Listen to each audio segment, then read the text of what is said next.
pos pemirsa, dan dalam perjalanan ke kantor pos, masa membentangkan poster yang spanduk berisi tuntutan dan kecewaan terhadap kinerja umat. Hari ini yang datang kan ratusan orang ya. Akibatnya yang itu soalnya karena makhluk wakil itu kan bagaimana dana untuk menerima, jadi ada yang dititipkan. Jadi satu paket itu ada berapa surat, jadi saya tidak bisa pastikan berapa lima yang mengirimkan. Ini kembali ke Jakarta, pemirsa Ketua DPR Puan Maharani mengatakan pihaknya akan mendengar aspirasi masyarakat terkait penolakan tunjangan dan kenaikan gaji anggota dewan. Setelah akibat kerusuhan di kemarin, sejumlah fasilitas umum rusak parah.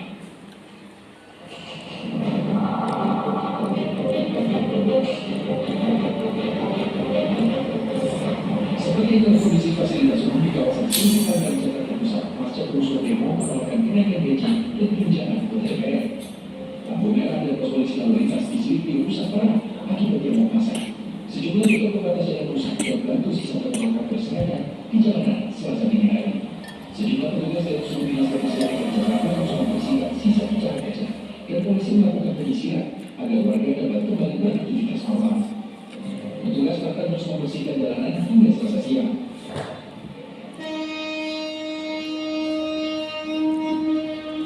Demo yang lucu-lucu juga berdampak pada tiket perjalanan ke kota lain atau KRL di stasiun Palmerah Senin sore.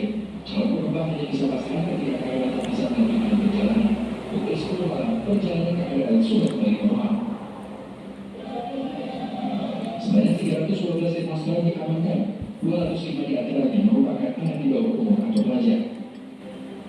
Terkait aksi unjuk rasa menolak kenaikan tunjangan fantastis anggota DPR di tengah kondisi ekonomi masyarakat yang lemah, Ketua DPR mengatakan pihaknya akan menampung aspirasi masyarakat.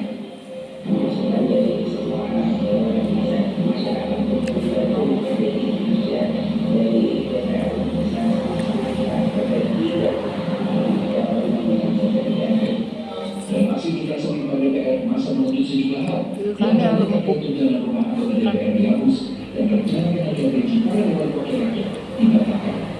Ini melaporkan. Oh iya, makasih ya Pak.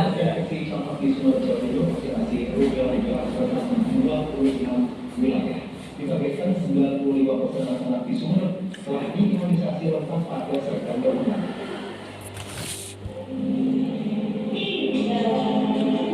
Vaksinasi campak rubella masih digelar di seluruh titik untuk mengatasi kejadian luar biasa campak di Sumeneb, Jawa Timur. Vaksinasi rubella yang 1 kali di 649 kala mulai dari usia 9 bulan hingga 6 tahun. Hanya puskesmas dan posyandu, vaksinasi juga dilaksanakan di awal dan tengah hari hingga 14 September 2025. Menurut target 95% anak-anak diimunisasi rubella hingga biaya kosong dengan kesehatan tambah dan imunisasi yang telah dikerahkan. Kalau tim manusia lebih banyak, vaksin yang cukup, maka imunisasinya insya Allah akan lebih banyak yang bisa tercover di hari ini. Posyandu, saya mohon untuk membantu proses indikator. Bisa memberikan tips juga membantu menginformasikan. Namun hanya di Sumeneb peningkatan kasus campak sudah terjadi di Bangkalan, Jawa Timur. Di bulan Agustus 2025 ini saja tercatat ada 50 kasus campak pada anak. 17 diantaranya masih dalam perawatan di RSUD Syahbara Bangkalan. Tapi ada beberapa yang sudah ada komplikasi seperti anaknya ada diare, terkait dengan buang air mandi tadi, kemudian ada batuk pilek sampai gitu pakai kondisi seperti itu. Karena kan vaksinasi ini belum diimunisasikan. Imunisasi campak itu dilakukan pada usia 9 bulan. Dari Januari hingga Agustus 2025 tercatat 275 anak terpapar virus campak di wilayah Bangkalan dengan 1 kasus kematian pada Januari lalu. Ini juga melaporkan. Berbagai informasi seputar pasar pemirsa sejumlah kebutuhan pokok di pasar tradisional Jakarta mengalami kenaikan. Minyak goreng curah beda di ayam masing-masing naik Rp2.000.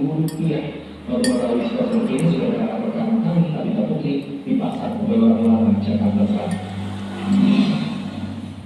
Kalau terlihat silakan dengan laporan.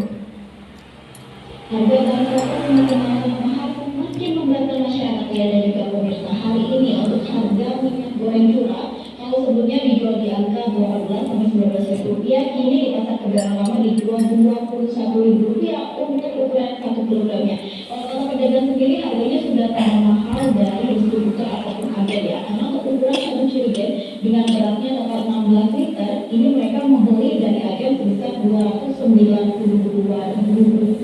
Tentu saja pun tadi mereka menyampaikan omset mereka mengalami juga penurunan bahkan 50%. Tidak hanya di Jakarta saja nih, Rian dan juga pemirsa, di mana harga minyak goreng curah mengalami kenaikan. Rupanya di sejumlah pasar tradisional, salah satunya di Kota Tegal, Jawa Tengah, harga minyak goreng curah juga mengalami kenaikan. Sekarang harga minyak goreng curah dijual Rp20.000 dari sebelumnya biasanya dijual ini Rp19.000. Wah, ini cukup jauh ya, selisihnya terlebih Rp3.000 sampai Rp4.000. Rupanya nggak cuma hanya minyak goreng curah saja yang mengalami kenaikan. Di Kota Tegal, Jakarta Selatan ini harga ayam potong ini juga tambah mahal nih ya, Rian dan juga pemirsa. Harga ayam potong kini dijual di angka Rp40.000 dari biasanya dijual Rp37 sampai Rp38.000. Ini kenaikannya bukan Rp2.000 ya. Kalau kata pedagang katanya karena harganya dari peternak akibat dari pakan ternak yang semakin mahal. Sementara itu ya.